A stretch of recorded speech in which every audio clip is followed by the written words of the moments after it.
Assalamualaikum warahmatullahi wabarakatuh anak-anak. Halo, kembali lagi bersama Ibu. Nama Ibu Resti Septika, MPM 2013-05-3061. Baik anak-anak, pada hari ini kita akan belajar tentang unsur intrinsik dan ekstrinsik film.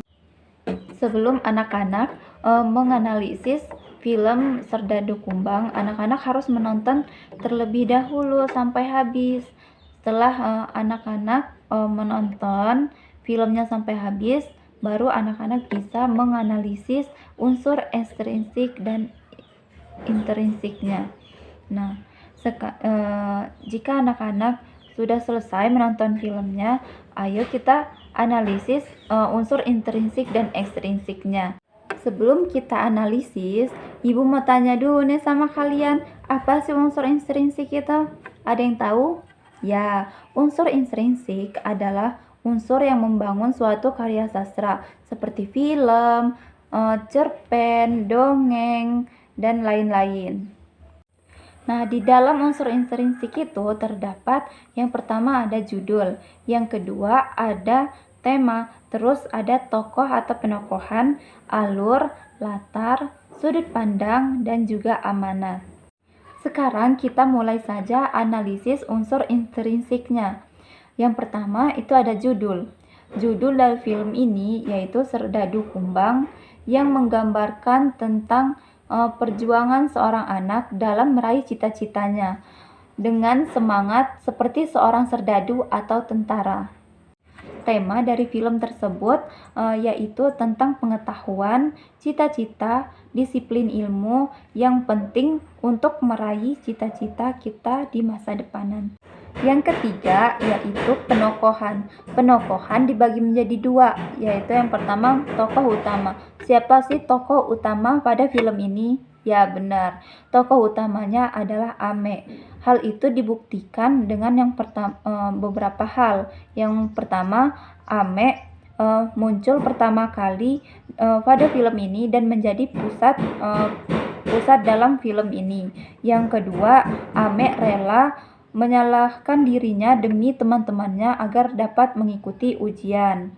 Yang ketiga, Ame rela menukarkan anak kambingnya dengan sebuah handphone untuk menghubungi ayahnya yang berada di Malaysia. Terus ada yang keempat, yaitu Ame setiap sore selalu berlatih untuk menjadi penyiar radio profesional. Yang kedua itu ada tokoh tambahan. Siapa aja sih tokoh tambahan dalam film ini? Ya, yang tokoh tambahan dalam film ini ada Umbe, Acan, ibunya Ame, Minun, kepala sekolah, dan juga Zakaria, dan masih banyak lagi. Hal itu dibuktikan yaitu Umbe dan Acan adalah sahabat karib Ame, sedangkan Minun adalah kakak Ame yang selalu menyemangati saat Ame sedang sedih. Yang keempat itu ada alur cerita. Alur cerita dari film Serdadu Kumbang ini adalah maju. Kenapa dibilang maju? Karena ada beberapa alasan yang mendukung, seperti yang pertama saat Ame bermain kumbang hitam, yang kedua saat Ame berkuda bersama dengan Umbe, terus ada yang ketiga yaitu semua murid SD dan SMP Mantar tidak lulus ujian nasional, sampai akhirnya Ame rela mengorbankan dirinya agar teman-temannya dapat mengikuti ujian tersebut. Yang kelima itu ada latar. Latar dibagi menjadi 3. Yang pertama itu latar tempat. Yang pertama itu di rumah. Dibuktikan dengan saat Ame menonton televisi. Yang kedua di sekolah, yaitu dibuktikan pada saat Ame dan teman-temannya dihukum karena terlambat. Yang ketiga itu ada di bawah pohon cita-cita, yaitu tempat Ame dan teman-temannya bermain. Yang kedua itu ada latar suasana. Dalam film Serdadu ini suasananya ada senang, yaitu pada saat mereka semua lulus ujian. Yang kedua itu ada suasana sedih, yaitu pada saat kakaknya Ame yang bernama Minun meninggal. Yang ketiga itu ada suasana bingung, yaitu pada saat mereka mencari Bu Mifah yang tidak ada di rumahnya. Yang keenam itu ada amanat. Amanat atau pesan moral yang dapat kita ambil dari film Serdadu Kumbang ini, yang pertama rela berkorban untuk membantu orang lain. Yang kedua, sebagai generasi penerus bangsa harus gigih dan berjuang untuk menggapai cita-cita. Yang ketiga, jangan mudah berputus asa. Baiklah anak-anak, itulah tadi unsur intrinsik dari film Serdadu Kumbang. Sekarang kita akan belajar unsur ekstrinsiknya. Unsur ekstrinsik ini dibagi menjadi 3 aspek.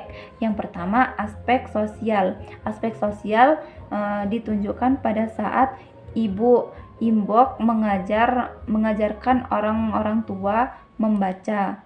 Yang kedua, ada aspek moral, yaitu pada saat Ame rela berkorban demi kepentingan teman-temannya untuk dapat mengikuti ujian. Yang ketiga ada aspek ekonomi, yaitu ditunjukkan pada saat Ame menukarkan anak kambingnya dengan sebuah handphone untuk menghubungi ayahnya yang ada di Malaysia.